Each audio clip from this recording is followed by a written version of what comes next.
Assalamualaikum warahmatullahi wabarakatuh. Saya Ramadan dari kelas Informatika A1 ingin mereview tugas materi 1 yaitu tentang sistem terdistribusi. Eh, Materi ini dibuat oleh Ibu Wahyu Purnamasari, Ekskom MC dari Universitas Langgang Buana. Langsung saja, apa itu sistem terdistribusi? Yaitu suatu proses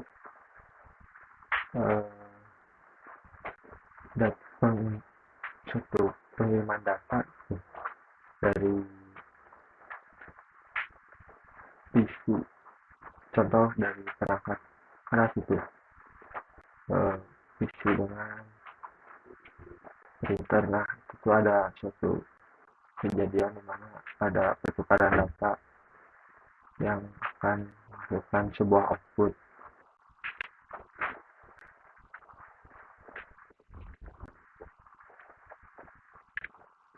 Sistem terdistribusi merupakan kumpulan otonomous komputer yang terhubung melalui sistem jaringan komputer dan dilengkapi dengan sistem software terdistribusi untuk membentuk fasilitas komputer terintegrasi atau melakukan koordinasi hanya dengan pengiriman pesan atau message passing.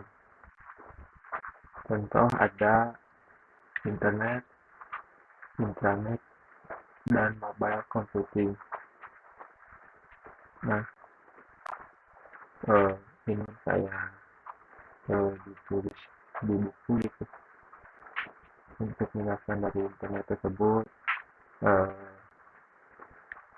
untuk mengakses ke internet dibutuhkan IP address, di mana web dan aplikasi web tersebut diperlukan IP.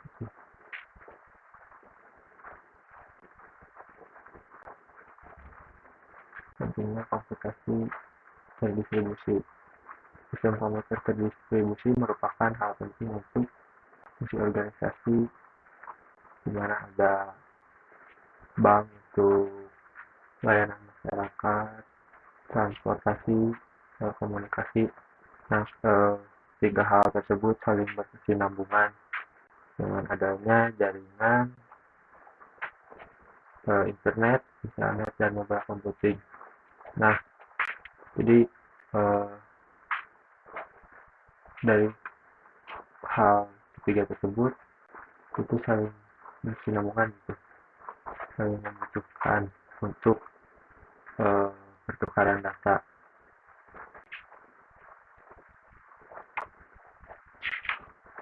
Mengapa sistem terdistribusi? Nah, ada poin pertama, ada performance. Kumpulan prosesor yang dapat menyediakan kinerja yang lebih tinggi daripada komputer yang terpusat. Nah, untuk performance ini prosesor yang dapat mendukung kinerja dari sistem operasi ke software atau hardware. Poin kedua, distribusi.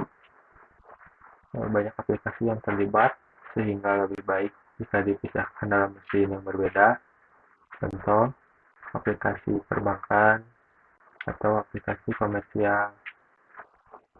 Nah, jadi di distribusi ini saling terikat aplikasi yang sedang berjalan dengan pihak server, contohnya host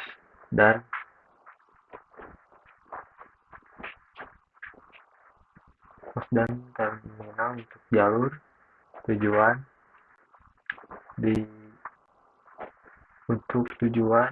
di mana data akan diterima oleh pihak klien dan server.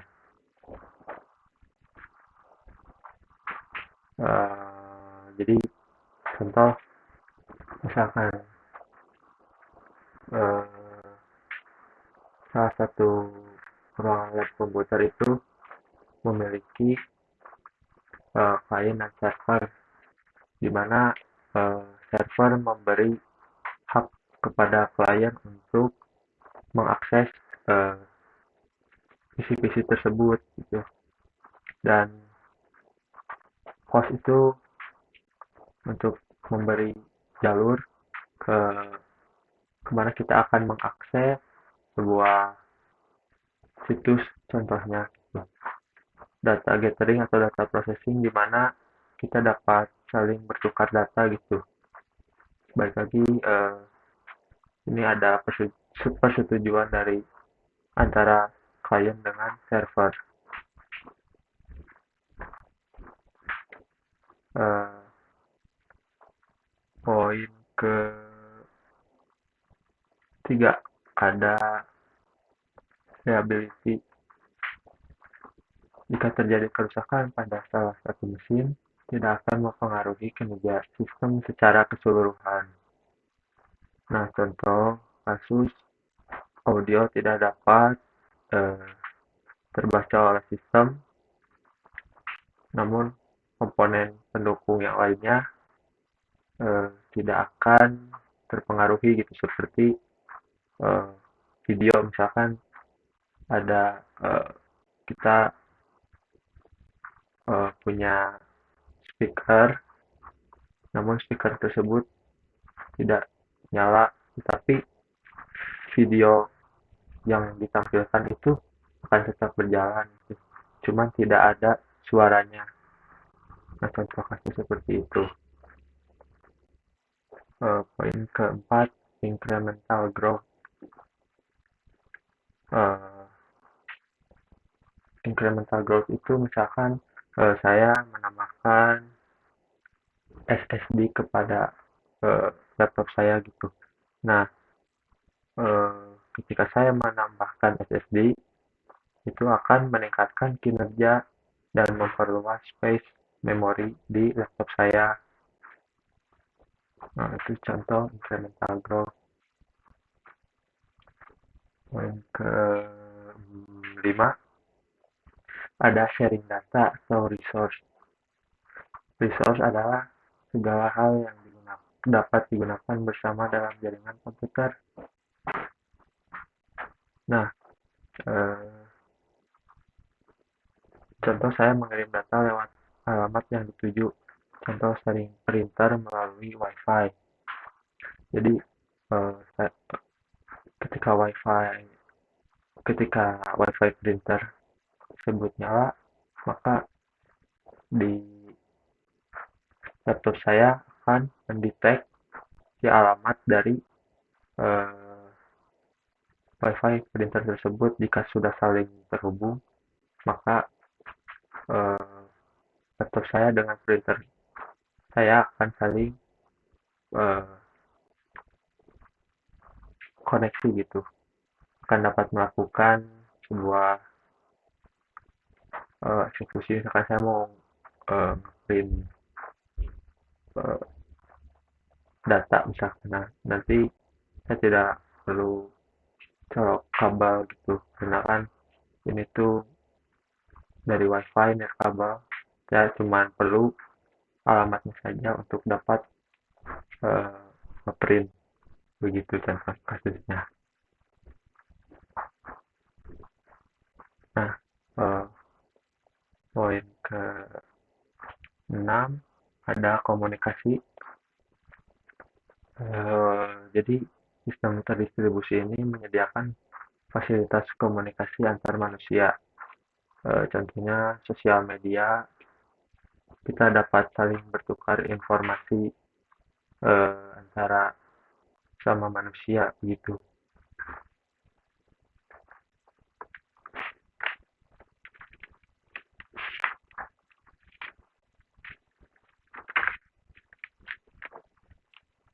Nah, ada karakteristik sistem terdistribusi.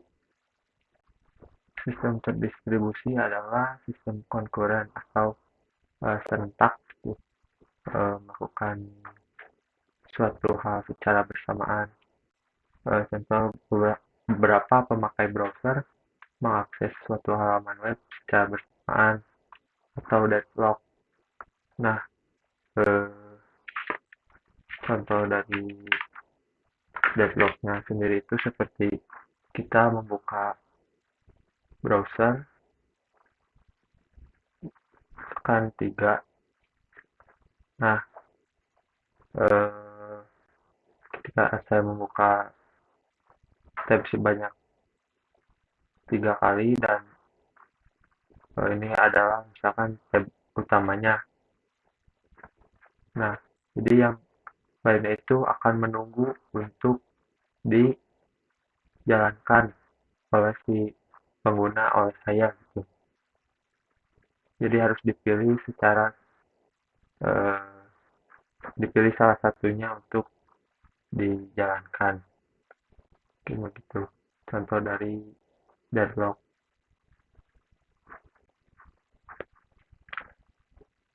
Nah, ada no global clock, sulit mensinkronkan waktu seluruh komputer yang terlibat. Hal tersebut berpengaruh pada pengiriman pesan, seperti saat beberapa proses tersebut ingin masuk critical section. Misalkan saya mengupload file eh, ke Google Drive 10 file. Nah, eh, ketika mengupload itu tidak akan eh, terupload secara serentak gitu. Pasti akan ada yang didahulukan.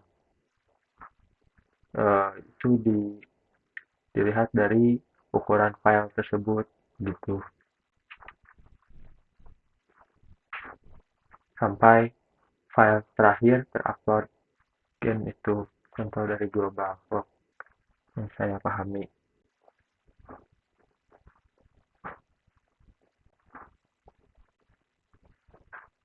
Karakteristik sistem terdistribusi, independent failure of component, uh, not total failure but partial failure. Jadi uh, setiap komponen dapat mengalami kegagalan, namun komponen lain tetap berjalan dengan baik. Nah,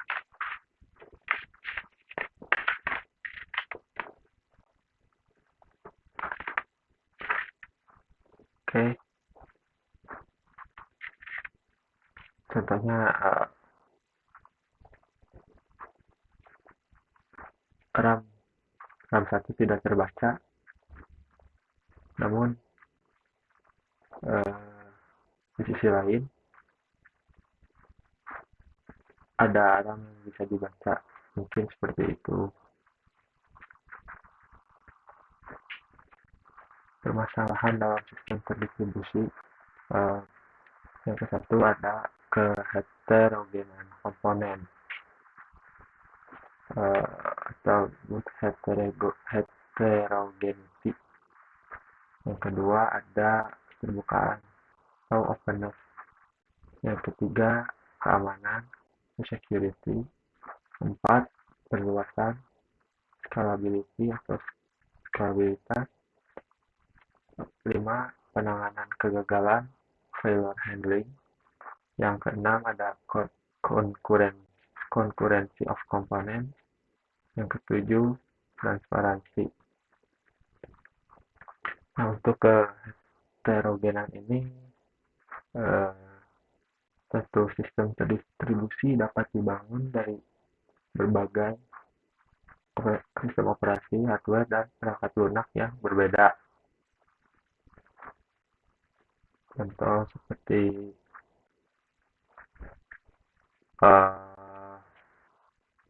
perbedaan dari spesifikasi komputer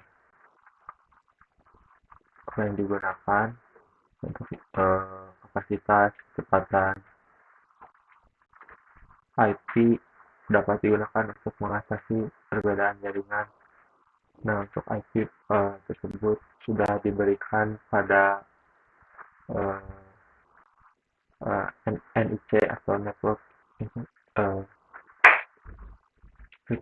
ya itu NIC.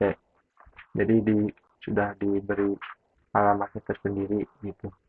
Namun tetap dapat mengakses ke jaringan luar gitu. Nah, middleware ini mengatasi perbedaan lainnya gitu. Jadi sebagai penengah, yaitu ketika saya mendownload game misalkan, jadi middleware ini berfungsi untuk apa ya,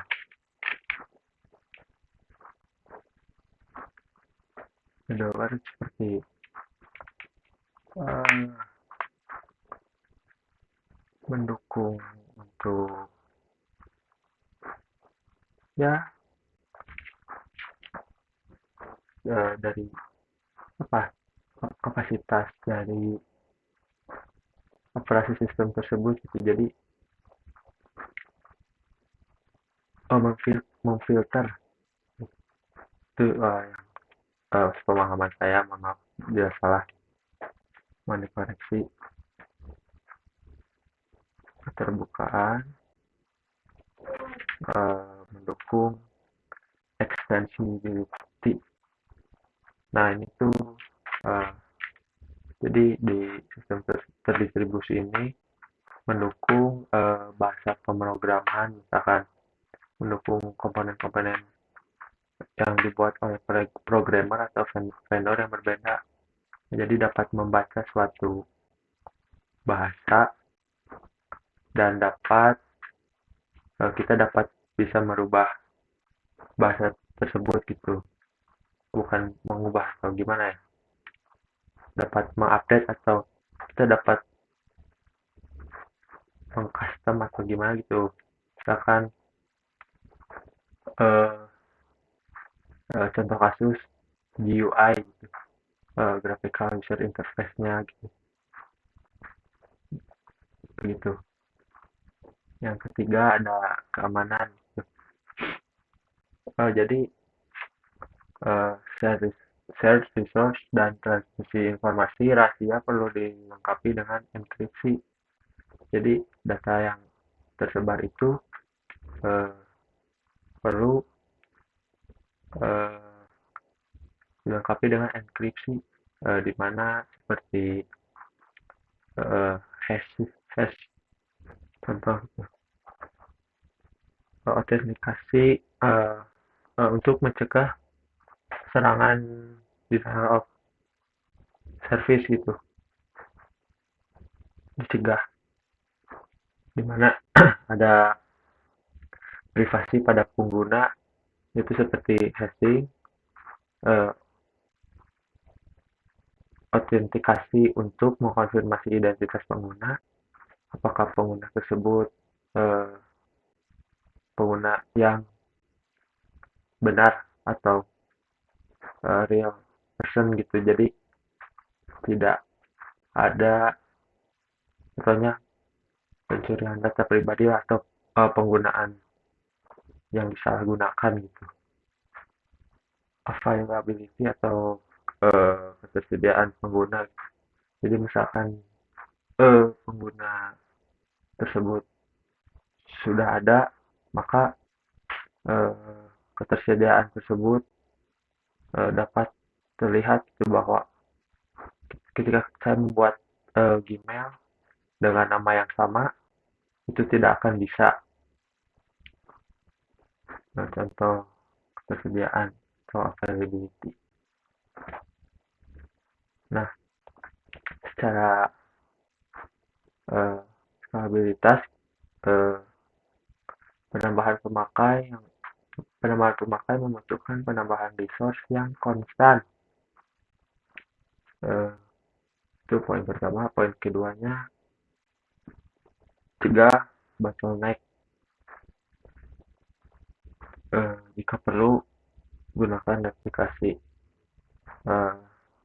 untuk penambahan pemakai untuk penambahan resource-nya konstan itu seperti penyedia domain pada pengalamatan.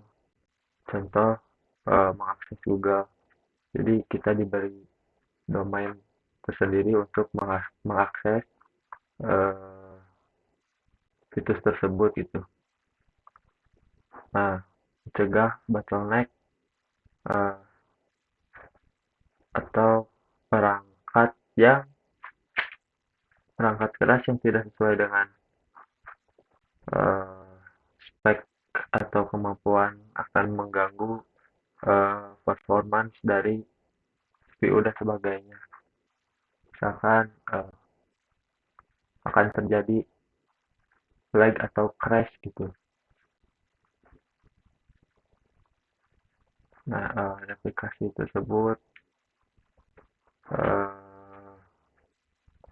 data di mana pengguna secara skala besar gitu yang menggunakan domain.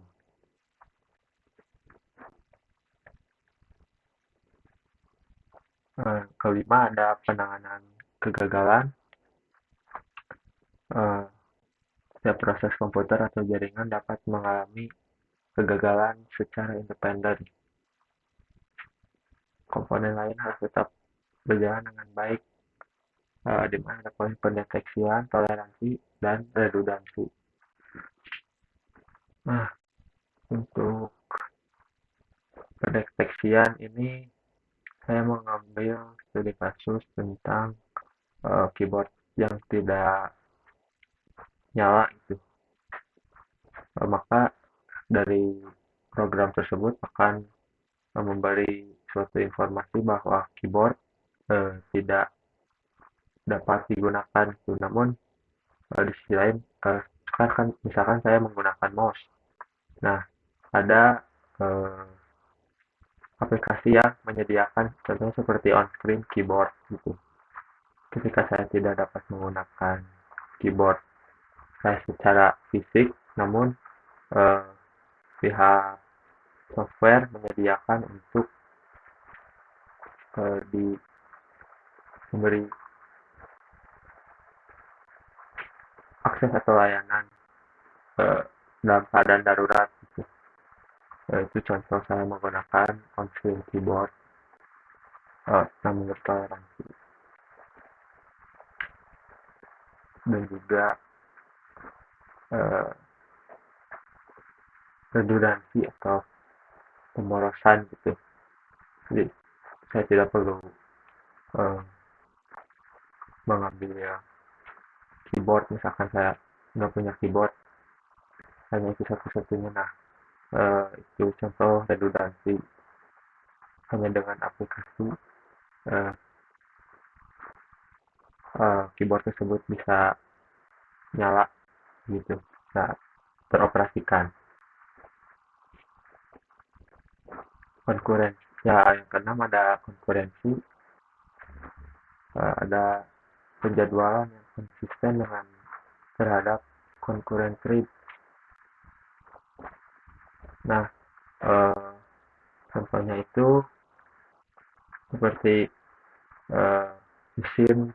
Jadi eh, satu printer hanya bertugas sebagai printer saja, tidak bisa mengoperasikan sistem yang lainnya.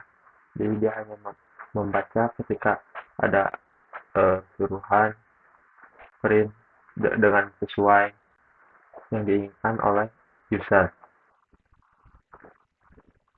Transparansi, oh maaf, menghindari terjadinya deadlock. Jadi hmm, di dalam suatu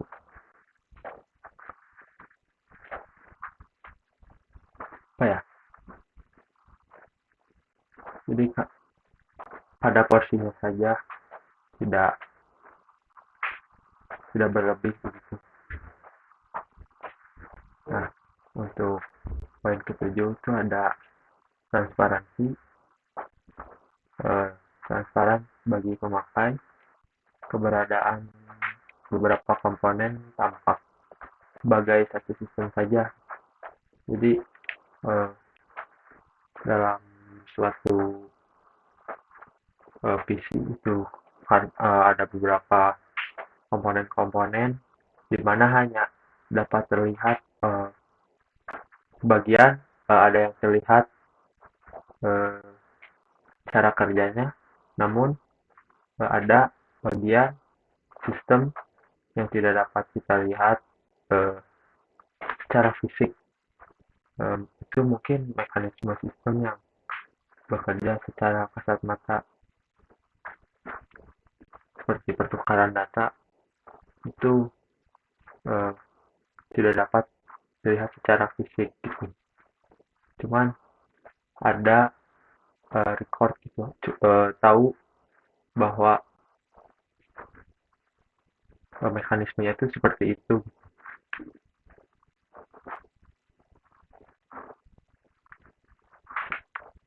Mungkin sekian pemaparan materi yang diulas